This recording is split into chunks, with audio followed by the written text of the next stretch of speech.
We just got 3 inches of magazines. So, you know, people keep saying print is dead, print is dead.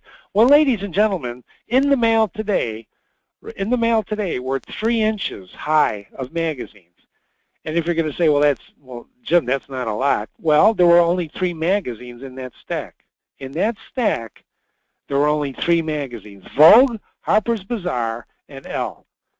Ladies and gentlemen, these were huge magazines. I keep those issues because we subscribe to many thousand magazines or more, because print is one of the most viable ways of communicating, but it's not your website.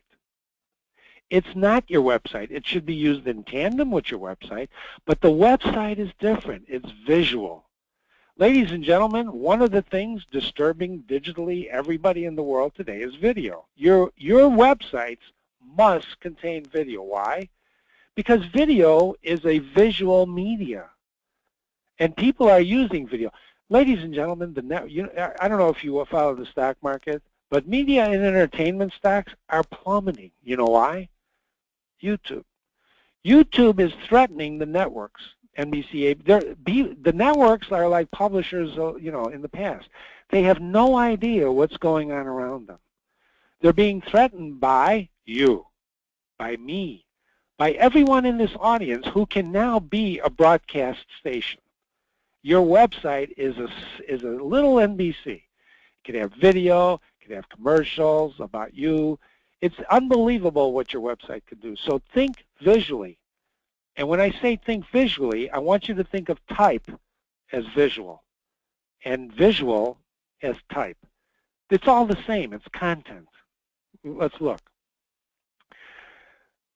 Silestone produces a chip, Yukon Blanco. This is, you know, that if you're looking for something on countertops, you may go on and Google something countertops and you see something like this.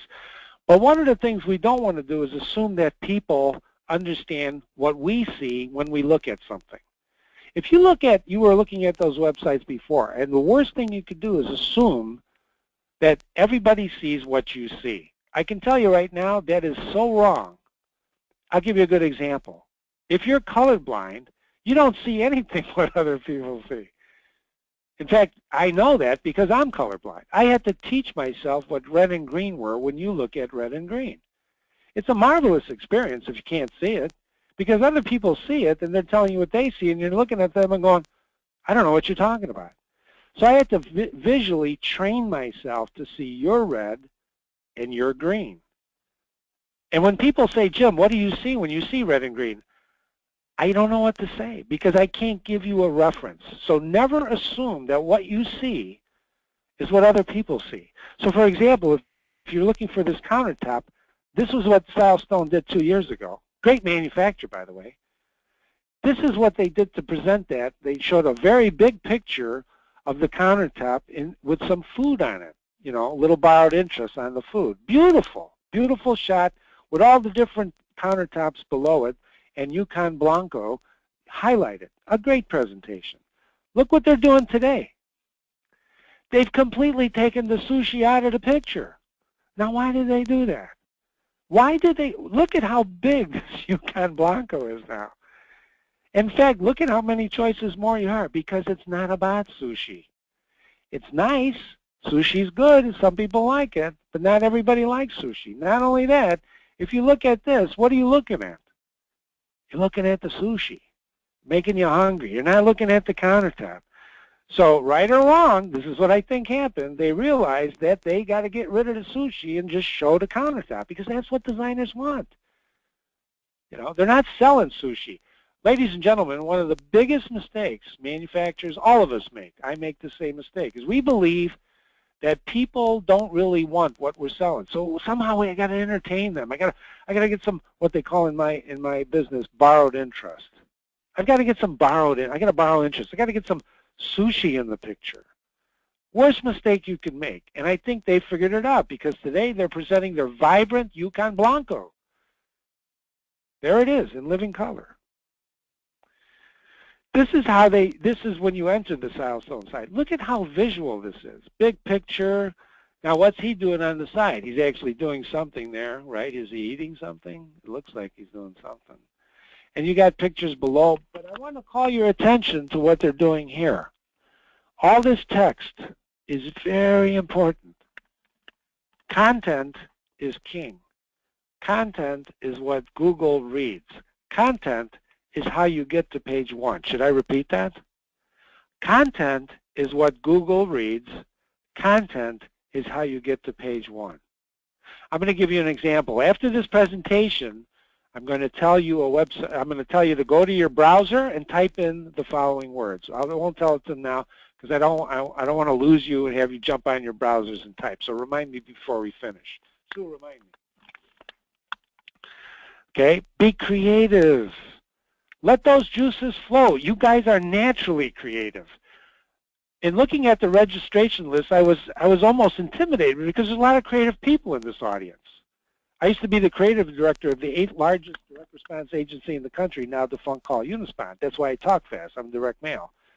We measure everything, by the way. 100 out, 10 back, 10%. How do I improve? So creative people, I dig it. I understand it. So be creative. But ladies and gentlemen, don't be too creative. Don't let it all hang out. You let it all hang out, people aren't going to understand what you're talking about, like this. This is Geoform 4 years ago. Geoform's a studio. We'll talk. I don't even want to say what they are, but this was their website. And if you can tell me what they're selling, I have a Starbucks card for you. You just email me when we're done. I'll give you my email. And if you can tell me what these people are selling off this page right here, and they didn't get a lot of traction. So within a few months, they changed it to this. Isn't this better? I feel like the eye doctor again. Do you like this or this? Some people will say, well, this is much more creative, and in fact, I like it because of da-da-da-da-da-da. But you would be the minority. And there's nothing wrong with being the minority. But this is much better. It has much more appeal. But Geoform didn't stop there. This is their website today. They have a little, first of all, that's a drop-down menu you see in the upper right over here. It's actually a drop-down. What does that mean? It means until I clicked that menu, it didn't drop down. All they showed was their logo and a one big, huge picture. Just a marvelous, modern presentation. Is it the best presentation? We could debate that. But you could see how they moved from realizing people don't know what I'm selling to let's help them understand a little bit what I'm selling, to really let them see what I'm selling. That's the beauty of websites. You can change it almost on the fly. So I want you to think about that when you're designing your website.